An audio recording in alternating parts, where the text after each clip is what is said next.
তো নিজেকে পজিটিভ রাখার সব থেকে বড় হচ্ছে কি মনের শান্তি হচ্ছে ঈশ্বরের কাছে নিজেকে পজিটিভলি ভাবা। তো নমস্কার বন্ধুরা, আমি সুপর্ণা আর সুপর্ণা বাইম ব্লগে সবাইকে স্বাগত। তো নতুন একটি ব্লগ ভিডিও নিয়ে এসেছি। তো তোমরা নিশ্চয়ই থাম্বনেল দেখে জেনেই গেছো। তো সেটাই আজকের আমি বলছি, নিজেকে পজিটিভ রাখা। তো আমি নিজেকে যেভাবে পজিটিভ রাখি আর তোমাদের সাথেও সেটাই আজকের ভিডিওতে শেয়ার করব। তো আমার যেহেতু ব্লগ চ্যানেল, তাই ব্লগের মাধ্যমেই দেখাচ্ছি। যারা যারা ভিডিওতে এসেছে প্লিজ বোরিং ফিল হবে না। তো দেখো না, যেরকম ব্লগ হয় সেরকমই দেখার মাধ্যমে নিজেকে পজিটিভ রাখবে। সো ছেলে হোক বা মেয়ে হোক, তো পজিটিভ রাখার কিন্তু নিয়মগুলো কিন্তু প্রায় একই। মানে আমি বলতে চাইছি, আলো আঁধার কালো ভরসা সবই কিন্তু প্রত্যেকটা লাইফের সাথে আমাদের জড়িয়ে রয়েছে। তাই শুধু কারোর লাইফস্টাইলগুলো একটু আলাদা হয়। তো আমি এখন সকালবেলায় ঘুম থেকেই উঠে আমি কিন্তু গ্যাসে ভাত বসিয়ে দিয়েছি। আর তারপরে দেখো জলটা, যেহেতু আমি আজকে সকাল সকাল ভাতটা বসিয়ে দেওয়ার কারণ হচ্ছে সুরেচার বাবা একটু অসুস্থ, তাই উনি মানে সিদ্ধ ভাত আর কি খাবে সকালে। তো তার জন্যই বসিয়ে দিয়েছি। আর ওই জন্যই জলটা সকালে আমি কিছু প্রকৃতির উপভোগ করার, নিজেকে পজিটিভ রাখার এর থেকে আর বড় উপায় কী হতে পারে বলো। তবে আজকের আমার মেন টপিক হচ্ছে, সব থেকে যদি তুমি পজিটিভ রাখার জন্য নিজেকে উপস্থাপন করতে চাও বা নিজের ভাবতে চাও যে আমি কিভাবে পজিটিভ রাখবো, সেটা হচ্ছে ঈশ্বরের কাছে নিজেকে সমর্পণ করা। মানে আমি নিজে একটা দেখেছি যে একদিন একটা লোক, অন্ধ লোক, সে যখন মন্দিরে গেছে তখন সবাই তাকে জিজ্ঞেস করছিল যে তুমি মন্দিরে কি করতে এসছো, তুমি তো চোখে দেখতেই পাও না। তো তখন সেই অন্ধ লোকটি কী বলেছিল জানেন? তখন বলেছিল যে আমি তো মন্দিরে, আমি ছোটো থেকেই জন্ম থেকেই দেখতে পাই না ঠিকই, কিন্তু আমি যে মন্দিরে এসেছি ভগবান তো আমাকে দেখতে পাচ্ছে। আমি যদি মনের কয়েকটা কথা বলি বা আমার কষ্টের কথা বলি, তাহলে ভগবান নিশ্চয়ই সেই কথাগুলো শুনতে পাবে। শুধু কি আমি চোখে দেখতে পাই না, বাদ বাকি তো সকলের জীবনের সাথে আমার একই জীবন, তাই না? তো এই যে অন্ধ লোকটার একটা বিশ্বাস, মানে একটা বলতে পারো একটা নিয়ম মাফিক যে ঈশ্বরের কাছে বলতে হবে। তুমি দেখবে নিজেকে যখন ঈশ্বরের কাছে তোমার নিজের কষ্ট দুঃখ যখন তুমি বলবে, তখন তোমার মনের মধ্যে একটা মানে পজিটিভ ফিল হতেই হবে, মানে হতে বাধ্য। আমি নিজেই করেছি, আমি বেশ খুব ডিস্টার্বিং ছিলাম, তো তাই তোমাদের সাথে শেয়ার করছি। তো পজিটিভ এর সব থেকে বড় উপায় ঈশ্বর ছাড়া আর কিছু হতেই পারে না। চলো তোমাদেরকে আরও একটা গল্প করি। তো একদিন হয়েছে কি, যখন খুব কষ্ট হচ্ছিল, কান্না পাচ্ছিল, মনে হচ্ছিল আমি পুরো ভেঙে পড়েছি। তো তখন মনে হলো কি যে কাউকে তো বলতে পারছি না। আর এটা হয় না যে নিজের দুঃখ কখন বলে, যেটা কাউকে বলতে গেলে হয়তো আমার কষ্টটা কমবে, কিন্তু একদমই নয় বন্ধু। কাউকে যখন তুমি কষ্টটা বলতে যাবে, তখন কিন্তু সে তোমার সেই নরম জায়গাটা যখন জেনে যাবে, আর তখন কোনো একটা ক্ষেত্রে প্রতিদ্বন্দ্বী আসবে, সেটুকু তখন তোমাকে আঘাত করবে। তাই আমি বলি কি, নিজের যখন কষ্ট হচ্ছে তখন সেই কষ্টটা তুমি তোমার একদম আপন বলতে কি, যারা তোমার আপন, তোমার একদম তুমি সেটাই সব থেকে ভালো বুঝবে যে কে তোমার সব থেকে আপন। আমি এখানে বলতে পারবো না, মানে আমি এগুলোকে আর কি ফেস টু ফেস আনতে পারছি না, এটাই হচ্ছে আমারও। আমি যেটা বললাম না, আমি বলবো না। তবে হ্যাঁ, একটা জিনিস বলতে পারি, তুমি ভগবানকে বলো, ভগবানই সব থেকে তোমার আপন। তো যাই হোক, বাবা মা ভাই বোন এরা সবাই রয়েছে আপন, কিন্তু একটা সময় কি হয় বলো তো, সবার থেকে কিছুটা সময়ের সাথে সাথে অনেকটা আমাদের কিন্তু চেঞ্জ হয়ে যায়। যেমন ধরো লাইফে চেঞ্জ হয়ে যায়, একটা মেয়ে তার বিয়ের পরে তার বাবা মা ভাই বোন সবাইকে যখন ছেড়ে আসে, তো তখন তো অনেকটাই মানে চেঞ্জ হয়ে যায়।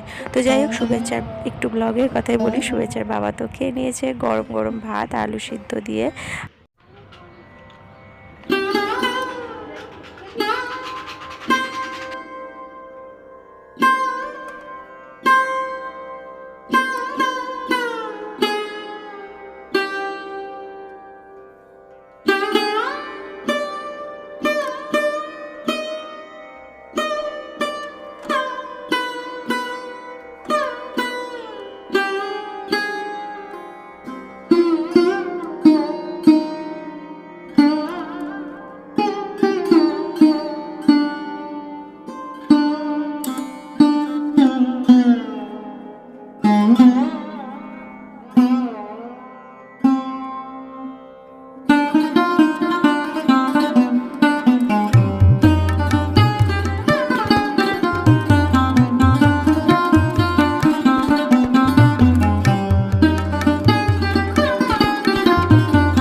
ভিডিওর যে মূল পর্ব নিজেকে পজিটিভ রাখা যায় কিভাবে, তো সেটা হচ্ছে নাম্বার 1 হচ্ছে ঠাকুরকে যেভাবে ভক্তি ভরে আমরা ডাকি। আর তাছাড়া এই যে ঠাকুরের যে ক্রিয়াকর্ম না, কিছুক্ষণ সময় কাটানো, এখানে একটা মন ভালো হয়ে যাওয়া, বিশেষ করে ফুল আমাদেরকে মনটাকে কতটা না পজিটিভ করে দেয়।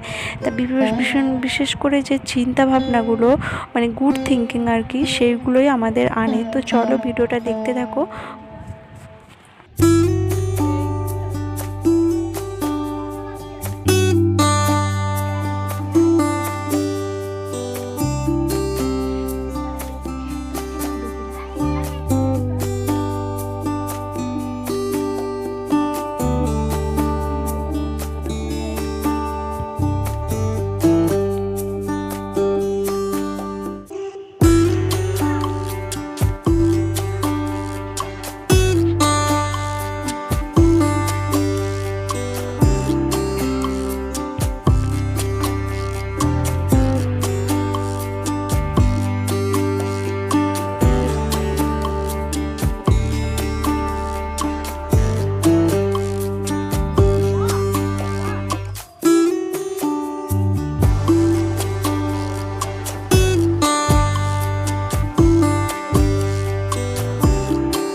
আমার কিন্তু ফুল টুল তুলে না ঠাকুর ঘরটাকে সুন্দর করে সাজানো হয়ে গেছে।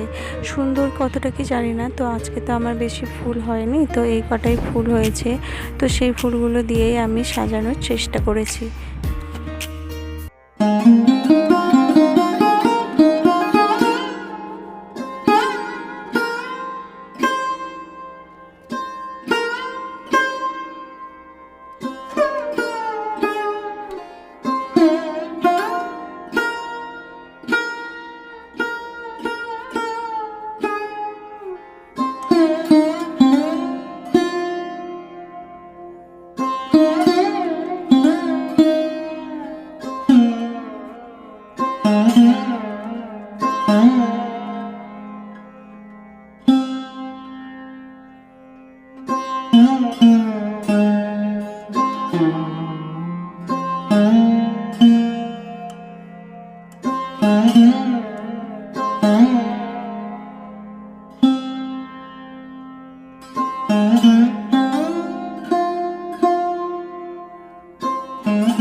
এইভাবে প্রদীপে এরকমভাবে সাজিয়ে নিতাম না আগে। তো এটা কিন্তু একটা পজিটিভ থিঙ্কিং, মানে আমার বেশ মনটাকে ভালো লাগে।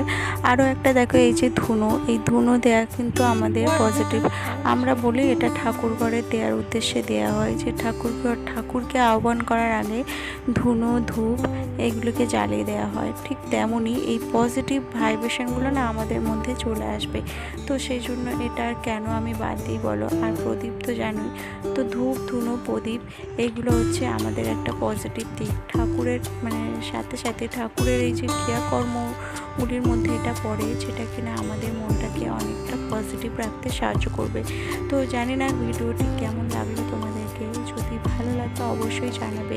আর হ্যাঁ, এর দ্বারা কতটুকু তোমরা পজিটিভ রাখতে পারবে, সবাই হয়তো এভাবে করে, হ্যাঁ, তবে আমি যেটা করলাম আমার একটাই উদ্দেশ্য হচ্ছে, আমার মতো কিছু কিছু মানুষ রয়েছে, হতে পারে ছেলে বা মেয়ে, কিছু দিক থেকে হয়তো এদিক ওদিক ভাবে। আমিও কিন্তু খুব অ্যাকচুয়ালি আমি নিয়ম মানি, কিন্তু কুসংস্কার মানি না। কুসংস্কার যেগুলোকে তোমার আঘাত দেবে সেগুলোকে না মেনে, যেগুলো যে নিয়মগুলো ঠাকুরের নিয়ম, সে কখনো কুসংস্কার হতে পারে না। সেগুলো যেমন ধরো এই যে ধূপ ধুনো, এগুলো কিন্তু তোমাকে একটা পজিটিভ মাইন্ড দেবে। বিশেষ করে এই যে ঠাকুর ঘরে ফুল সাজানো, ঠাকুরকে ফুল নিবেদন করা, আর এই যে আরতি করা, এটা কিন্তু একটা মনের শান্তি। তো সেই জন্য এগুলোকে আমি কুসংস্কার হিসেবে কখনোই নেব না। এগুলো তোমার মনকে দেবে শান্তি। আর যেটা সবথেকে সর্বকথা বললাম, শেষেই বলছি, যে তুমি ঠাকুরকে ডাকো, তোমার কষ্টের কথা তুমি ঠাকুরকে বলো, দেখবে তোমার মনটাকে শান্ত আস্তব্ধ করে দেবে। যেটা সবথেকে পজিটিভ থাকার উপায় হচ্ছে নিজের মনটাকে শান্ত রাখা। আর এই সব কর্মের মাধ্যমেই নিজের মনটাকে আমি শান্তি রাখতে সক্ষম হয়েছি, তাই তোমাদের সাথে শেয়ার করব। আমি চাই তোমরা এই ভিডিওটি সবার মাঝে দিয়ে দাও, কেননা আমার মধ্যে দেখো একটা পজিটিভ এসছে যে একটা মেয়ে কত নানা কারণে কষ্ট পায়, তারা যদি এইসব কারণে যদি একটু কষ্ট থেকে বেরিয়ে আসতে পারে, সব থেকে ভালো জিনিস আর কি হতে পারে। একটা মেয়ে যদি কিছুটা হলেও উপকারে লাগতে পারে এই ভিডিওটা, তার জন্য ভিডিও। আর হ্যাঁ, এটা কিন্তু নাম্বার 1 সিরিজের ভিডিও, আরও কিন্তু ভিডিও আসছে, মানে এটার একটা আমি প্লে লিস্ট করছি, বেশ কয়েকটা ভিডিও দেয়া থাকবে। আর এটা নাম্বার 1, আর আমি তাই ঠাকুরের এই পয়েন্টটা দিয়েই শুরু করেছি যে সব থেকে আমার পজিটিভ থাকার একটাই মূল প্রেরণা হচ্ছে কি, এবং ফার্স্ট পয়েন্ট হচ্ছে ঠাকুরকে নিবেদন করা। আর হ্যাঁ, এই পর্যন্ত যারা ভিডিওটি এখন দেখছো তাদেরকে অসংখ্য ধন্যবাদ। তো টাটা।